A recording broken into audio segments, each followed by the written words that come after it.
Right. Good morning, everyone. Let's see. Recording in progress. All right.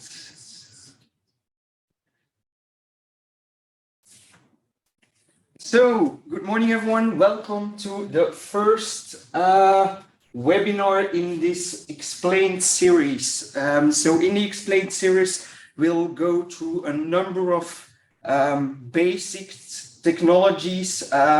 We'll try to separate the technologies from the marketing fluff. And in this webinar, we're going to focus on cloud security. So the basics: what is cloud?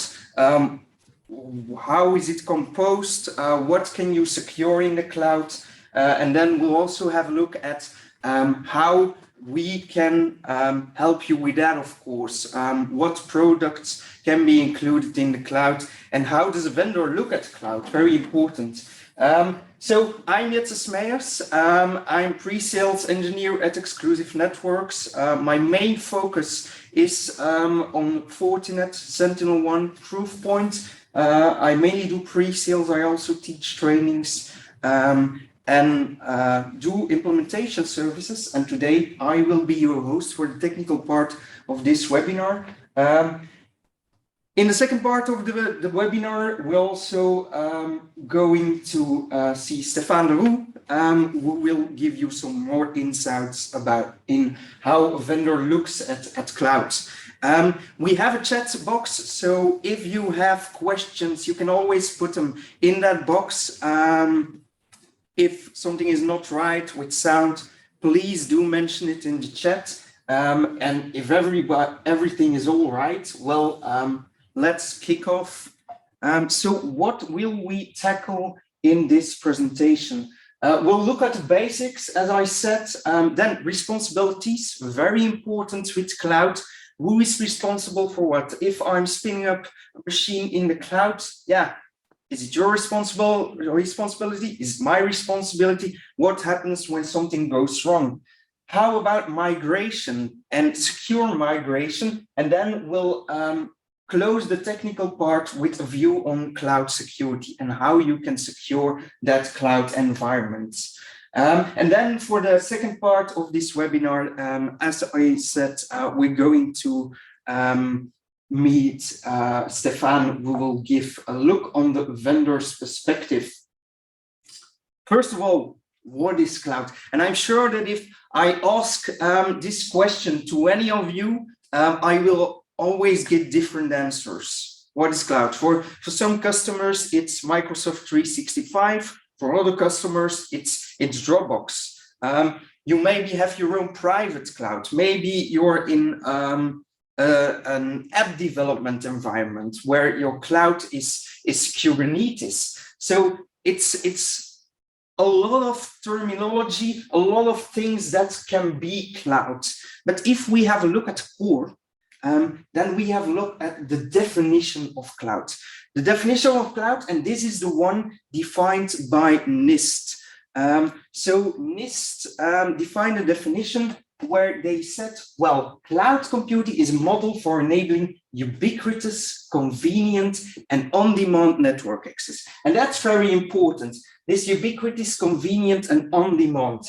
Cloud needs to be everywhere. You need to be able to access your cloud from everywhere, or at least you need to have the possibility to access your cloud from everywhere.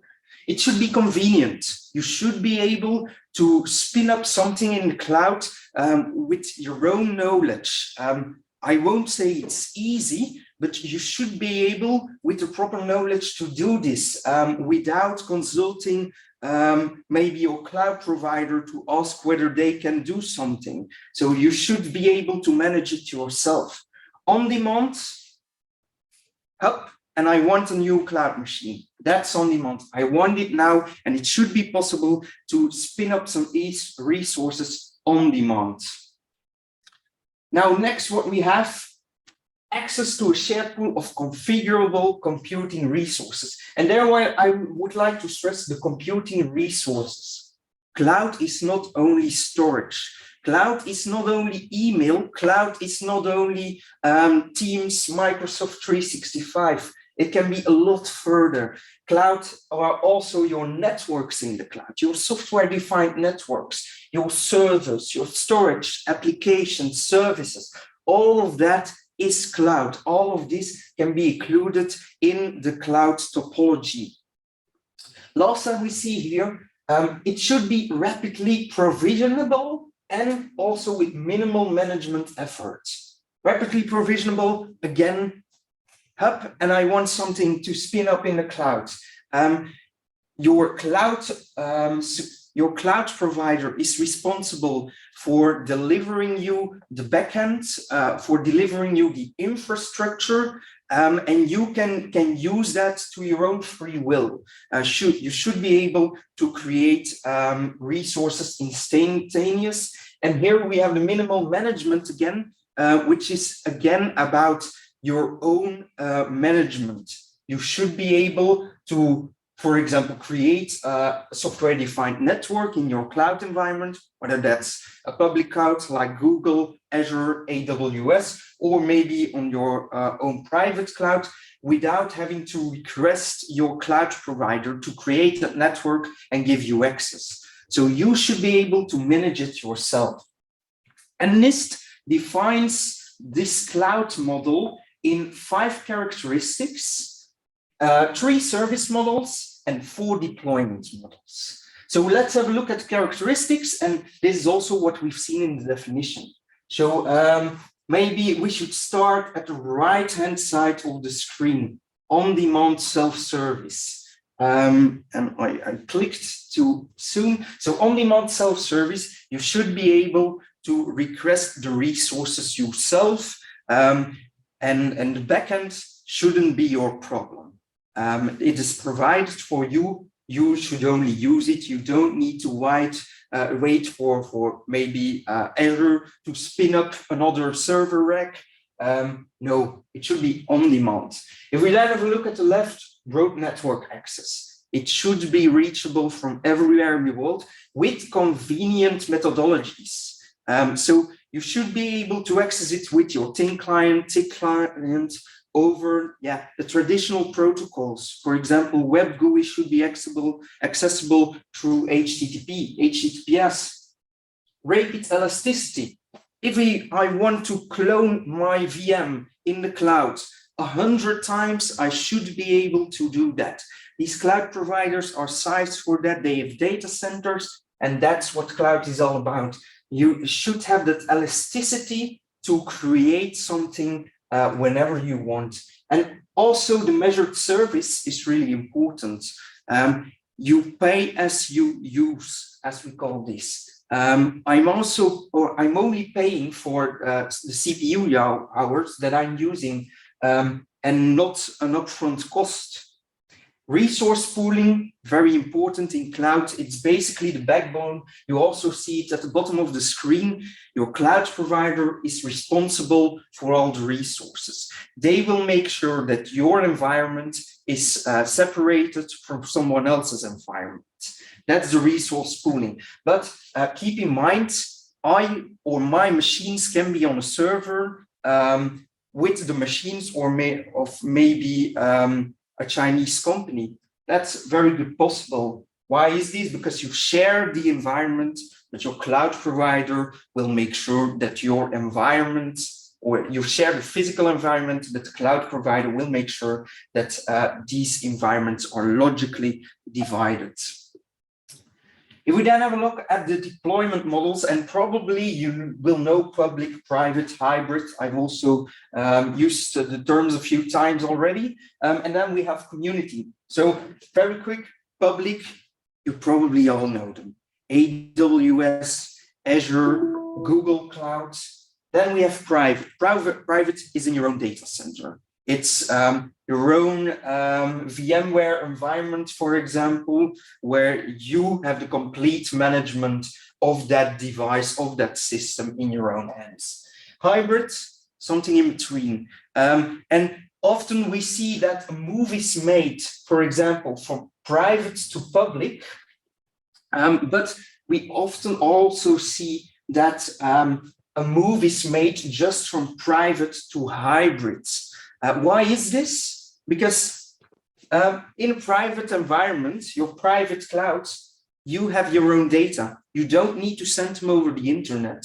And in companies where compliance is very important, this can often be a use case where you still want to use your private cloud to store data, but you will also use, for example, Microsoft 365. A lot of companies are using it to host all your company emails, etc. So then we're talking about this hybrid cloud combination, and then you have the flexibility of public cloud whenever you want to spin up something, but you also have the full control over your own private cloud. Community cloud is not so known. So community cloud is, and a good example for that is, for example, the Belgian government. It is a cloud model where you share the insights of a cloud environment. For example, the Belgian government has stored all the attributes like name, address, and so on for every Belgian citizen. But also the police is using that. Text instances are using this. So then we talk about community cloud. So it's a cloud environment where multiple organizations try to maintain this and try to use the resources from. And then last but not least, we're going to talk about the service models, and this is very important.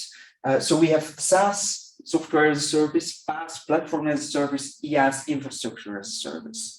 Let's start with the right-hand side, IaaS. Your cloud provider provides the machines, and you can spin up whatever you want on that machine.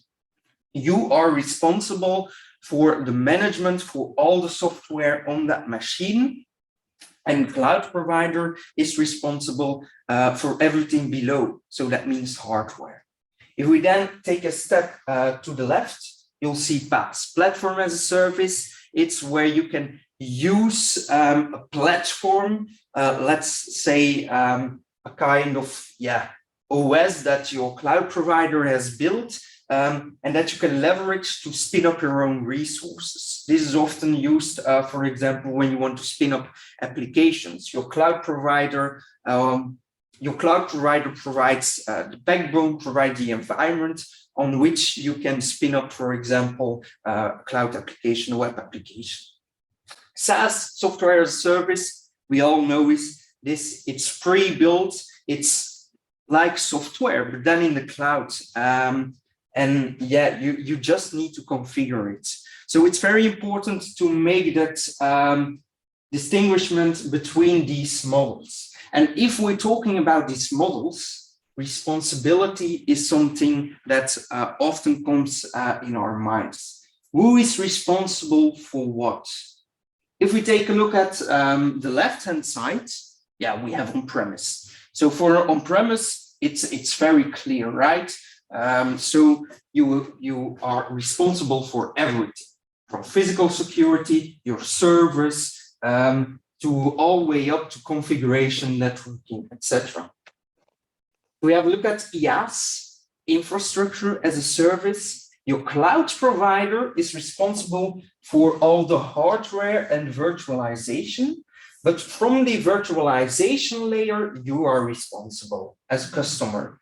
This means, and often in infrastructure as a service, we're talking about spinning up VMs in the cloud.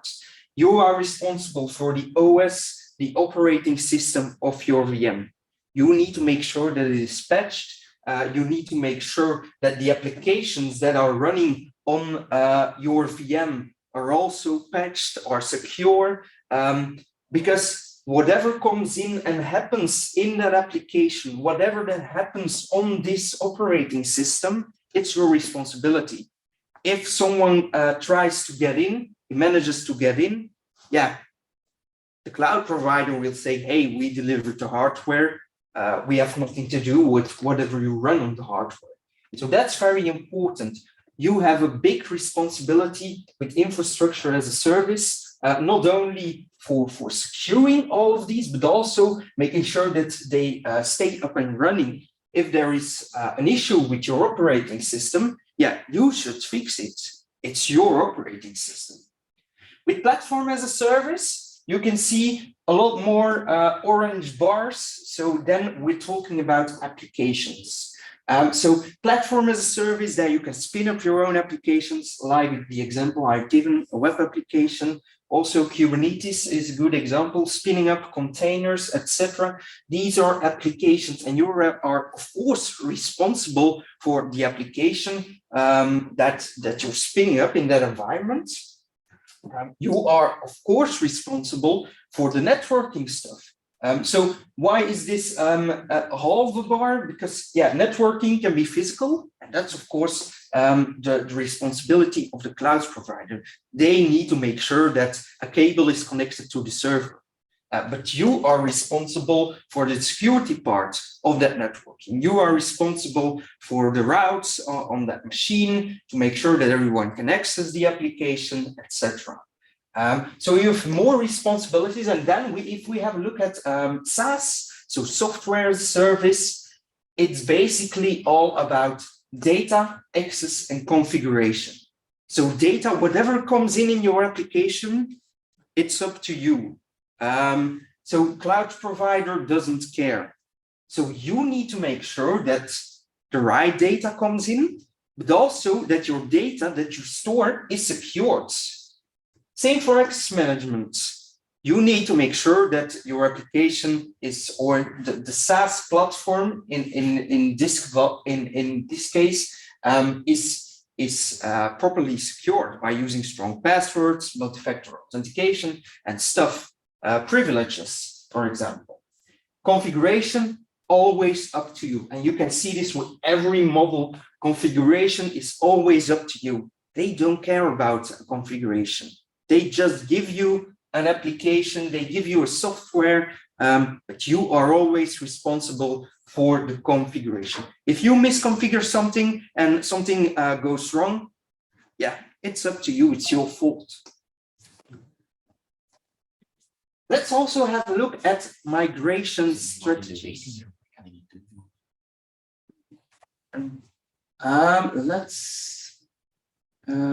Sorry guys, but there are some people in the waiting room. So yeah, all right, we can continue. So now let's have a look at cloud migration strategies. So we've seen the models, we have seen IaaS, PaaS, SaaS, we've seen what is public cloud, private cloud, hybrid cloud, community cloud, what is cloud. And often as a company, and we see it a lot nowadays, companies are moving from private clouds to maybe a hybrid or public clouds. And with these migration strategies, there also comes some security things that you need to care about. And if we have a look at what migration strategy you're using, yeah, then of course you also need to take into account how you're going to secure the communication between your different cloud environments. If we have a look at the migration strategies very quickly, we have rehosting.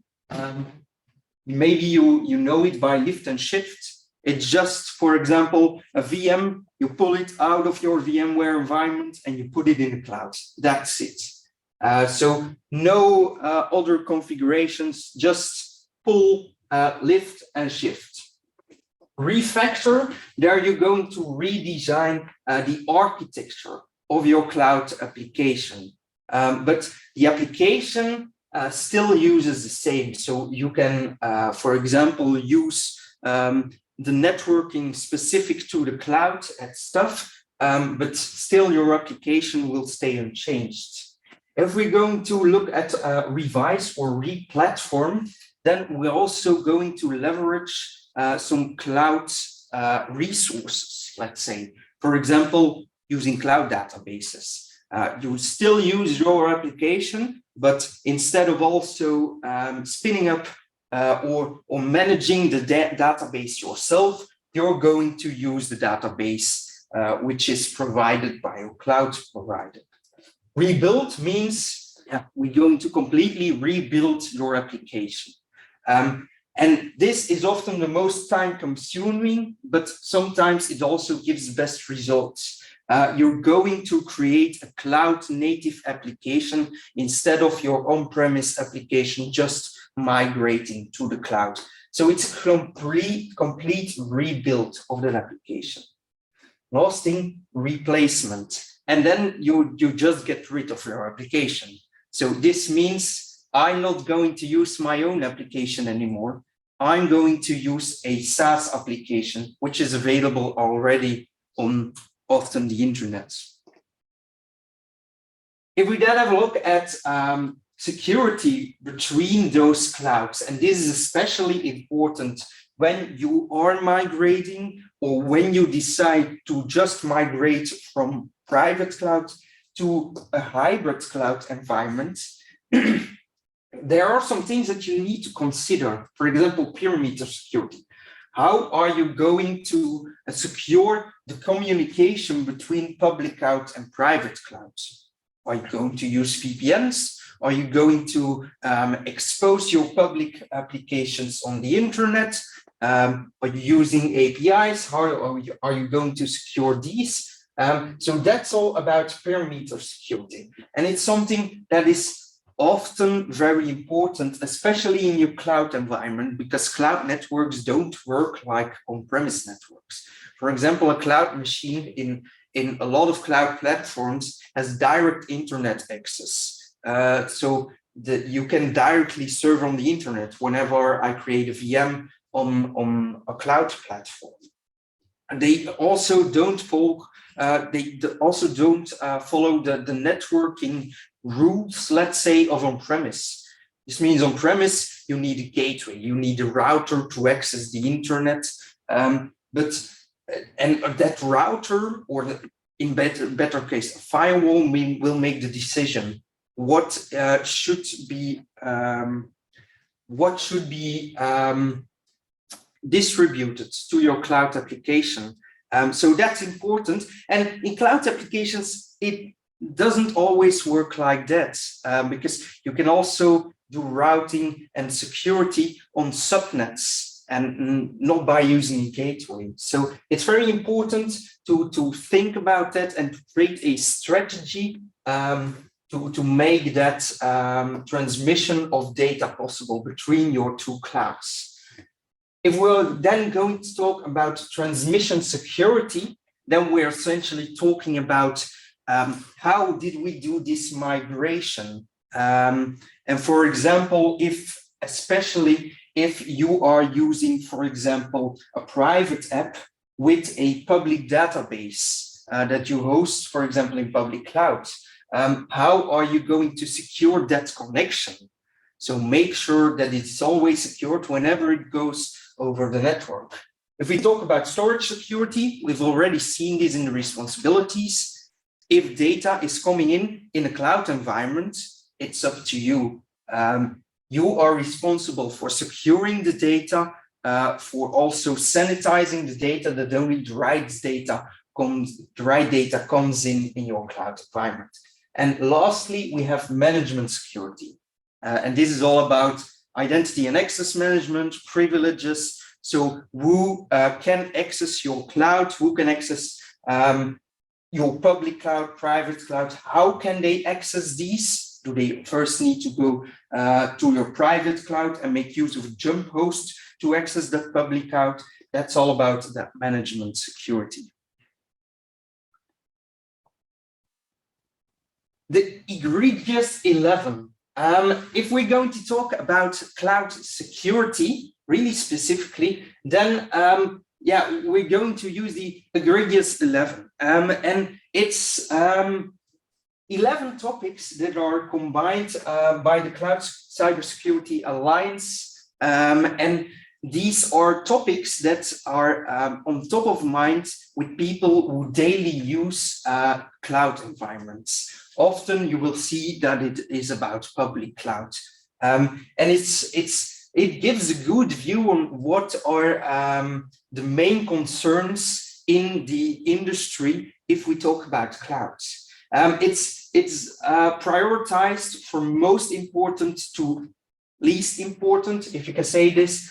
So data breaches is the #1. If a company is using public clouds, they're hosting their applications in public cloud, or maybe private cloud, it doesn't matter.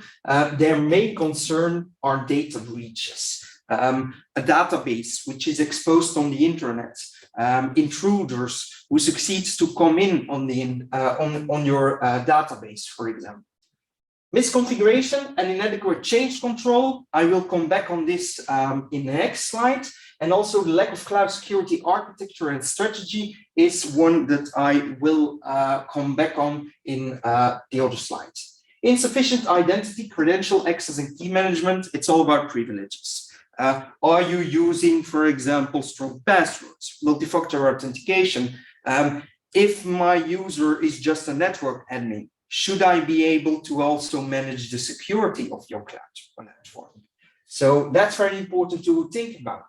Account hijacking, basically credential stealing, or often credential stealing. You are impersonating yourself as being someone else, and you get access to an environment. Insider threats, it's when someone of your company has some malicious intents.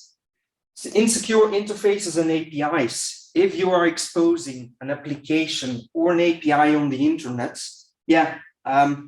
you need to make sure that these are secure. So also that is really important. We control plane is all about the management, and this is more about functionality. So it can be that your cloud provider doesn't have the option to maybe create a sniffer interface on a network. That can be the case. And this is something that you would not have encountered when you have your own private cloud, but in public cloud, you are still dependent on the platform of your cloud provider. Metastructure and appli structure failures, that's all about your own applications. If it fails, you will lose money. We all know this. This is also very important in the cloud world. Limited cloud usage visibility, and also abuse and nefarious use of cloud service. We're going to see them in 2 slides. Let me quickly let someone else join. All right.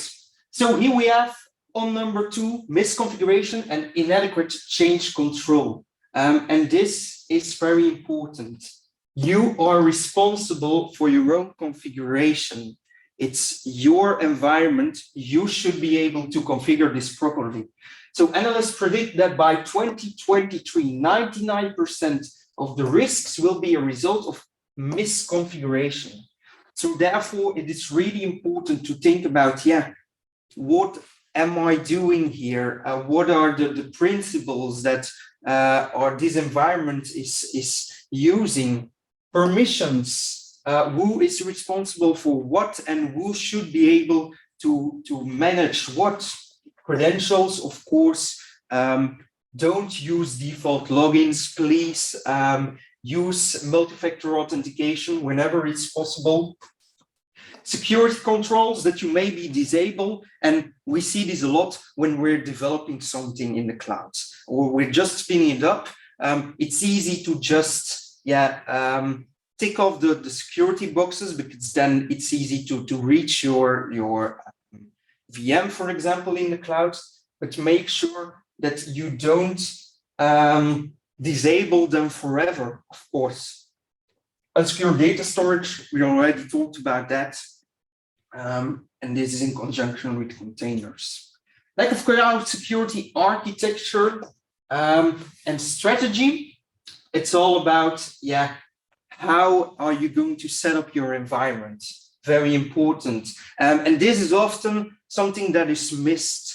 If someone is transitioning from private to public cloud, it's very important to think about what am I spinning up in the cloud? How am I going to reach this? What is the application doing? So it's very important. And we also encountered this at the customer. They made the move from private to public cloud, but they didn't think about application access. So then, yeah, their application was in the cloud, but no one could access the application from the internet.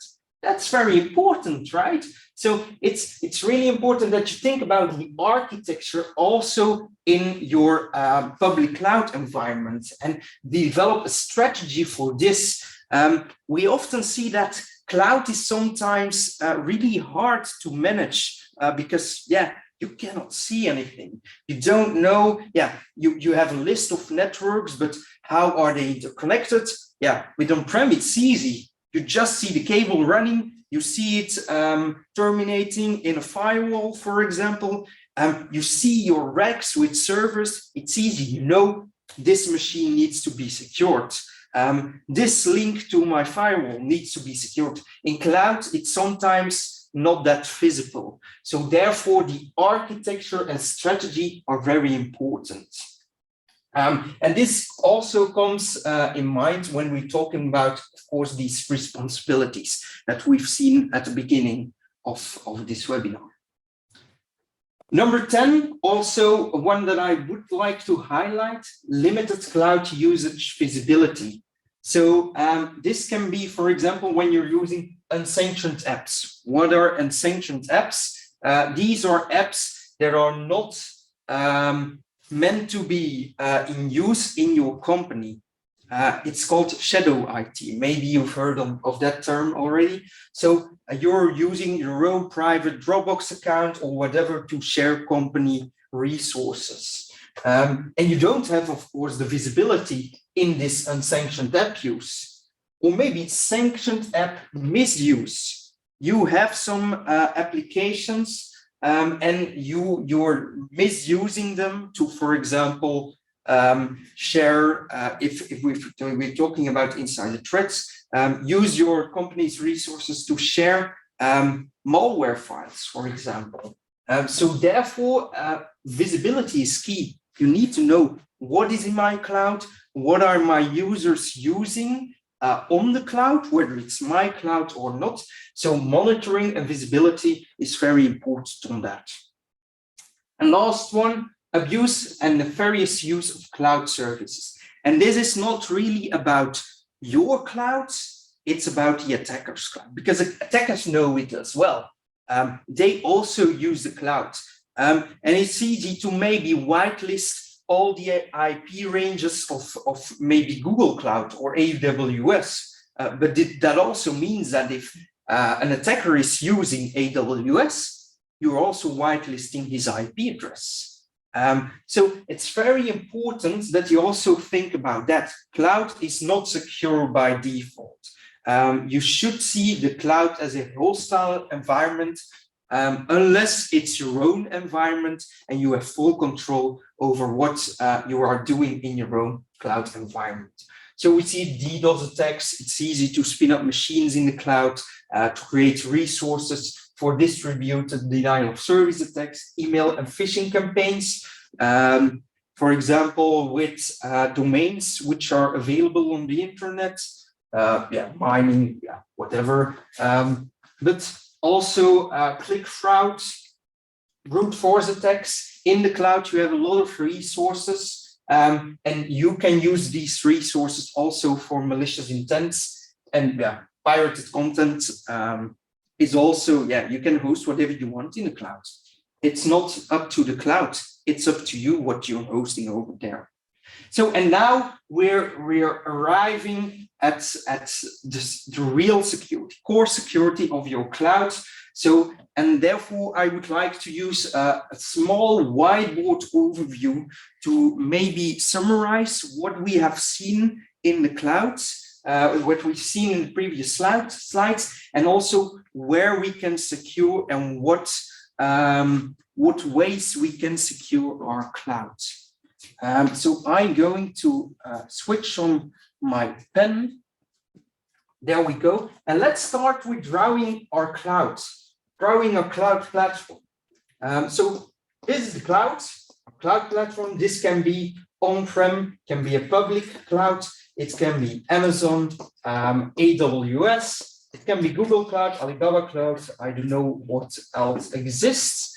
And in this cloud platform, we have our, let's call it silos now.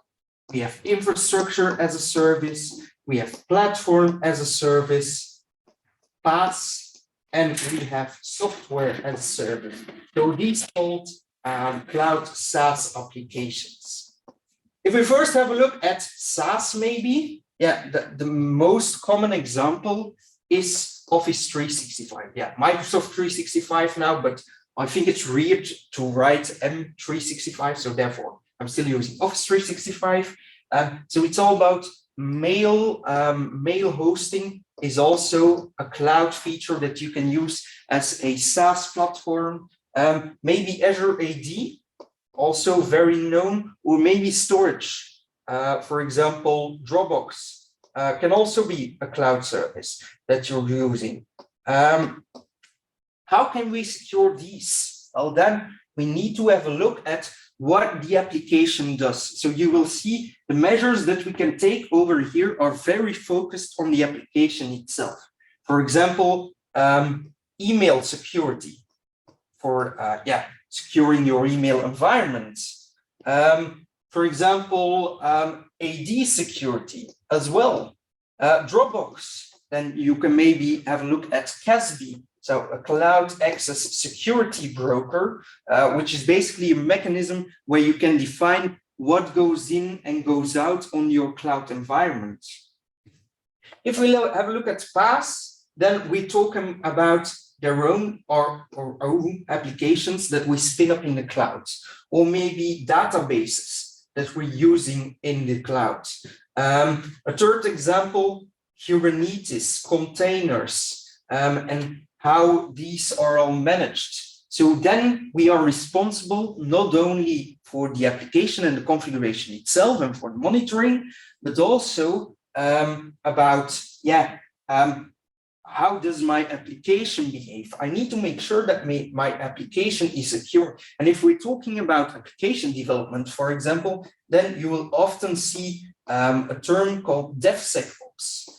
It's a cycle where you're going to always test your software against security.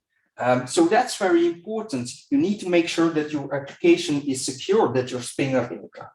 For example, API security, also one that you can place underneath this to basically secure all the calls that comes to your APIs. This is also the place where we will include web application firewalling, securing what comes in and goes out on these PaaS applications, and also application delivery. So ADC, application delivery controller, what is going in, how is it load balanced, all the kind of stuff.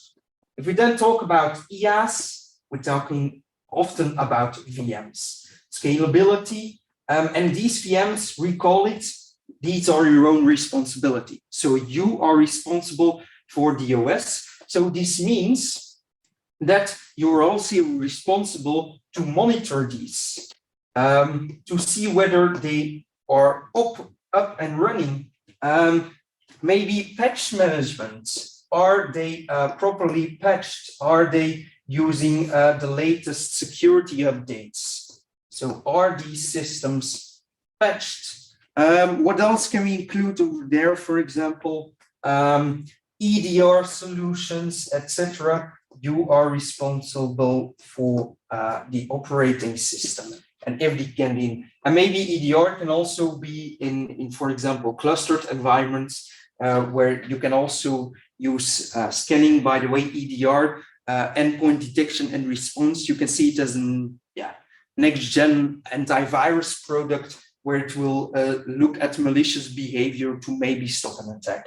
So this is something you can not only use on your own VM, but you can also include it, for example, in your Kubernetes cluster. What is very important is that all these things that you can use work in a waterfall-like system. So this means that I can maybe spin up my own email server on an IaaS environment. I just spin up an Exchange server in the cloud. That's possible. So then you're not only responsible to monitor everything and maybe use EDR to monitor the system, but also, of course, for the mail security. Same goes for PaaS. So all these responsibilities, they add together. And of course, IaaS is the main model where you will have the biggest responsibilities. So let's see, this is our cloud environment. In your cloud environment, and that's maybe also important to mention, when we're using IaaS or PaaS, we're also responsible for the network. So very important, and often we will do this with a firewall. This can be the firewall of your cloud provider, or maybe a firewall that you're already using to secure all the communications between the different services that are running in the cloud. If you then have a look at your cloud environment yourself, you want to have proper management. So that's very important, and it doesn't. Also, analytics, very important. What happens in my clouds? Do I have visibility? You cannot secure what you don't know. So analytics, very important. Maybe also automation. Do you want to automate stuff in the cloud? Very important. Last thing that I want to highlight on this slide maybe is access to the cloud. So here we have our user, a computer. I can only draw old computers. I cannot draw laptops. So that's why this is such a big screen. And imagine this is the internet. Internet is connected with our cloud. We are connecting to the internet, to our cloud. We need to have, for example, VPNs, ZTNA, Zero Trust Network Access. So next-gen VPN, as you would like to call it. SASE, but also, and that's very important, just IAM, Identity and Access Management, using two-factor authentication or multi-factor authentication, strong passwords, strong encryption, that's really important. So if you ask me, what is most important? I would definitely focus first of all on this identity and access management.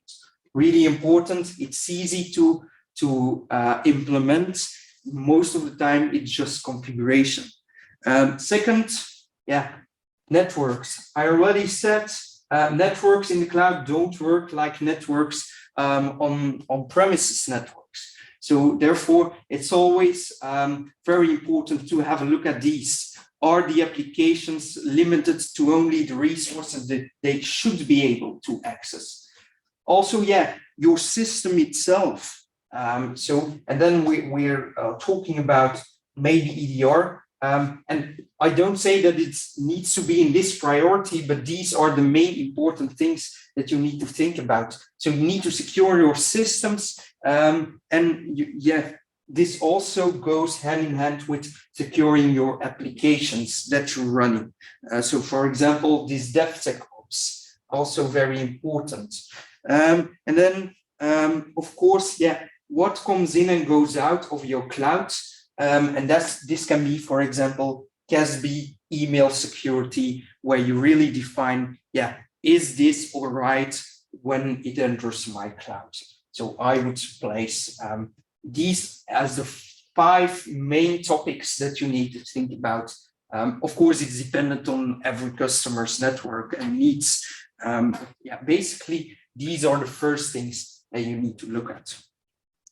So this was the more or less technical. I hope it wasn't too technical, but I think it was quite all right.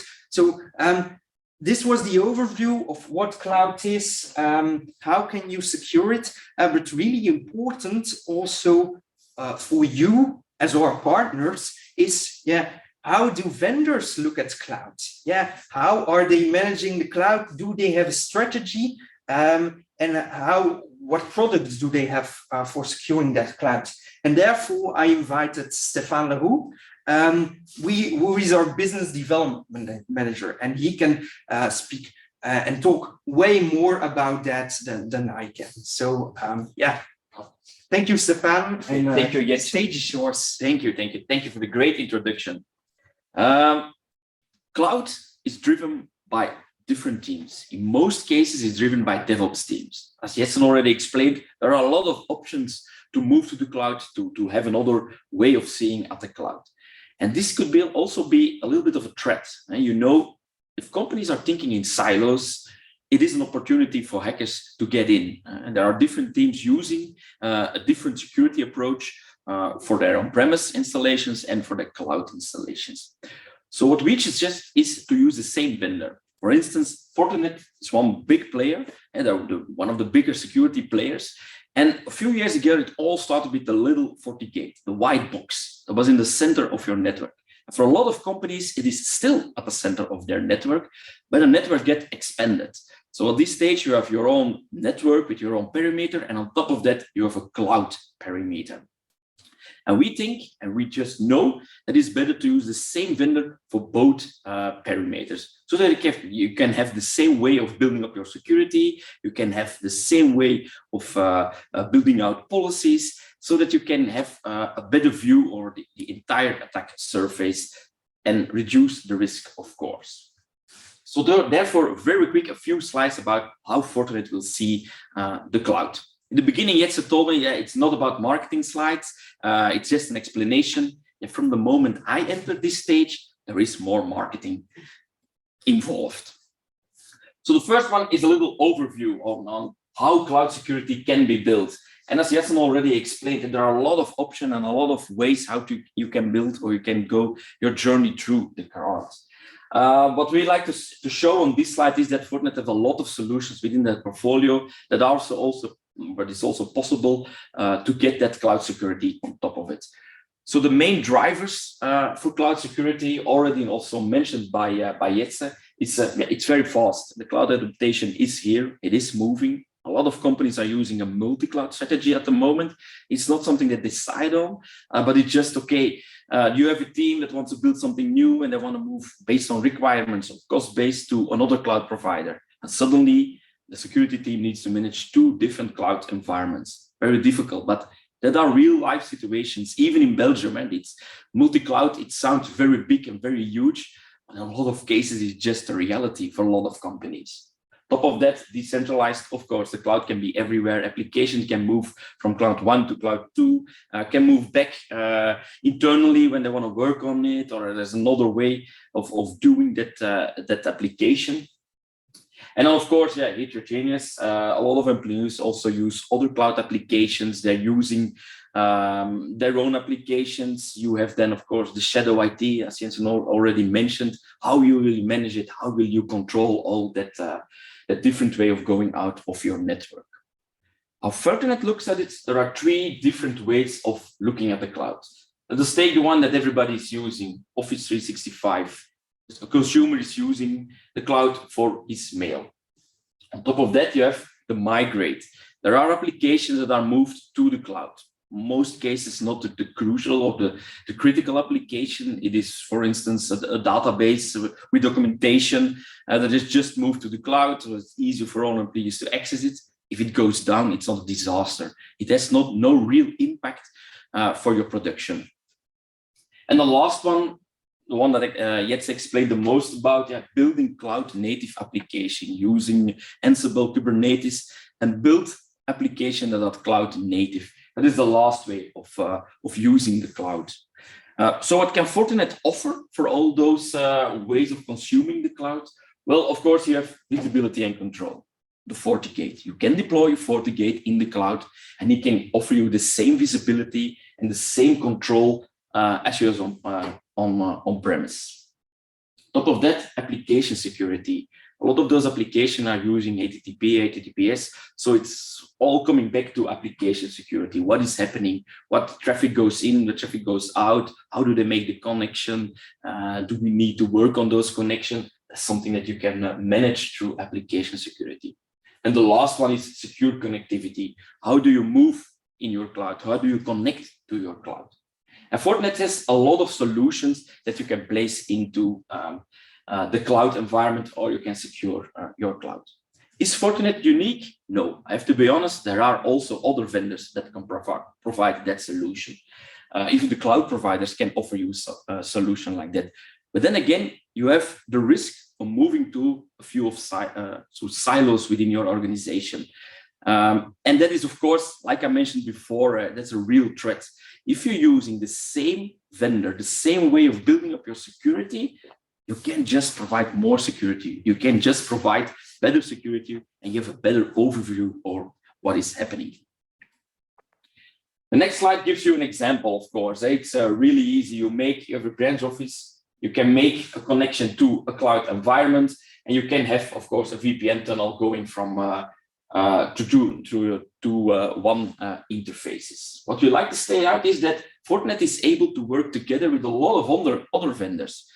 We want to show that there is no real vendor locking. You can make a connection from a FortiGate to, for instance, Palo Alto, Checkpoint, one of their bigger competitors, of course, and it works all together. So the flexibility is still there to use FortiGate. And this slide brings it all together. Fortinet is a big vendor, but it's also different than all the other ones. Fortinet uses one operating system for all these devices, the FortiOS. And then they built a few pillars around it to build up your security. Today, we talked about the dynamic cloud security, cloud native security for the multi-cloud environment. Of course, there are other solutions within their portfolio, and going for security-driven networking, switches, the access points, blended security with the network. On top of that, you have the zero trust access that also Jetse mentioned already, knowing and controlling everything and everyone on and off the network. And of course, it's all driven a little bit more about IA-driven security for your operations, for your management platform and stuff like that. And everything can be managed through the FortiManager. You can manage your on-premise installations, and you can also manage your cloud installations with the same view, with the same way of building up security. Fortinet is a big vendor. That means that they can develop technical solutions, but on top of that, they can have also more focus on a market. The cloud market, what we explained today, is one of those focus domains for Fortinet. They also place people in country to support the partners and the end users in their journey to the cloud. And for Belgium, that is Kitty Missotten. She has joined Fortinet last year, and she can really help you to drive your business. She can support the partners to go to their end customers and show them what value that Fortinet can add. She's not alone, of course. She has support from us as a distributor, and also from the EMEA team, where Alexander is supporting her for the offers and for supporting the partners on top of it. So if there are any questions about the cloud journey, please feel free to contact us or your Fortinet account manager, even the direct sales team at Fortinet, or of course the BDMs for cloud. I would like to thank you for your attention, and feel free to contact us.